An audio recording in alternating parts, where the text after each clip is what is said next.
સુરતમાં દારૂ પીને માતાને મારતા મોટા ભાઈને નાનો ભાઈ બહેનના ઘરે જવાના બહાને લઈ ગયો હતો અને ચપ્પુના ઘા ઝીંકી મોતને ઘાટ ઉતારી દીધો હતો.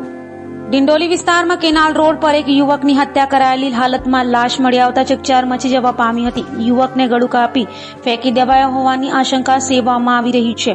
બીજી તરફ બનાવની જાણ પોલીસને થતા પોલીસ કાફલો ઘટના સ્થળે પહોંચ્યો હતો. પોલીસે યુવકની લાશને પીએમ અર્થે હોસ્પિટલ ખસેડી આ મામલે તપાસ હાથ ધરી હતી, જેમાં નાના ભાઈ કિશોરેજ, મોટા ભાઈ ગોવિંદા ઉર્ફે ગોવિંદા, બાપુભાઈ ઉર્ફે દગાભાઈ બચ્છાવને મોતને ઘાટ ઉતાર્યો હોવાનું સામે આવ્યું છે. મોટો ભાઈ દારૂ પીને માતાને મારતો હોવાથી નાના ભાઈએ મોટા ભાઈને બહેનના ઘરે છોડી આવવાનું કઈ લઈ ગયો હતો અને રસ્તામાં મોતને ઘાટ ઉતારી દીધો હતો. હાલ તો ડિંડોલી પોલીસે હત્યારા નાના ભાઈ કિશોર બાપુભાઈ ઉર્ફે દગાભાઈ બચ્છાવ અને પિતરાઈભાઈ પુષ્પક ઉર્ફે બાળા સુરેશ જાદવની ધરપકડ કરી વધુ તપાસ હાથ ધરી છે. ગતરોજ ડિંડોલી પોલીસ સ્ટેશન વિસ્તારમાં એક હત્યાનો બનાવ બન્યો હતો. આ બનાવમાં પીસીઆર અમારી ત્યાં ગઈ હતી 100 નંબર કોલને આધારે.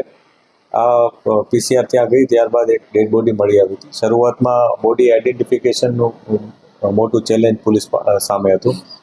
ત્યારબાદ અમારા પોલીસ સ્ટાફના ખાનગી બાતમીદારો મારફતે ઇન્ફોર્મેશન મળી હતી કે આજની હત્યા થઈ છે એ વ્યક્તિનું નામ ગોવિંદ ઉર્ફે ગોવિંદા બચ્છાવ કરીને છે અને તે વેસુ સુડા આવાસમાં રહે છે. આ પ્રકારની ઇન્ફોર્મેશનના આધારે પોલીસે તેના પરિવારજનોનો સંપર્ક કર્યો હતો અને ત્યારબાદ એક પછી એક કડીઓ મળતા પોલીસે આખરે આરોપીની ધરપકડ કરી હતી. આરોપી છે એ એનો સગો નાનો ભાઈ કિશોર કરીને છે, એ અને એનો એક માસીનો છોકરો પુષ્પક, આ બંને મળીને એના મોટા ભાઈ એની હત્યા કરી હતી. હત્યા માટેની જે કારણ અત્યારે પોલીસ સામે આવ્યું છે એ મુજબ જે મરણ જનાર છે ગોવિંદ ઉર્ફે ગોવિંદા, એ કોઈ પણ જાતનું ઘરમાં કોઈ કામકાજ કરતો ન હતો, પરંતુ ઘરના લોકોને પરેશાન કરતો હતો, અવારનવાર ઝઘડા કરતો હતો.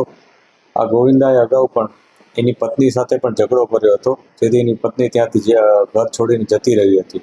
ત્યારબાદ એના સસરા સાથે પરમ દિવસે પણ એણે ઝઘડો કર્યો હતો. એની બાબતની ફરિયાદ લઈને એના જે મરણ જનારના સસરા પણ ત્યાં એમના પરિવારને ત્યાં મળવા આવ્યા હતા અને વાતચીત કરી હતી. ત્યારબાદ સાંજના સમયે આ મરણ જનારે એમની માતા સાથે પણ ઝઘડો કર્યો હતો અને પરિવારમાં ખૂબ જ એ લોકો પ્રોબ્લેમ ઊભા કર્યા હતા. એ પ્રકારની વાત પોલીસને આરોપીઓ તરફથી મળી છે.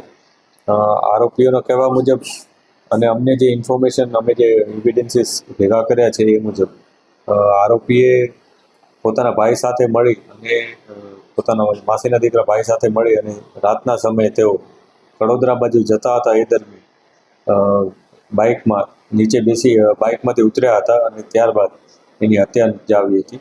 ત્યાંથી તેઓ નાસી ગયા હતા.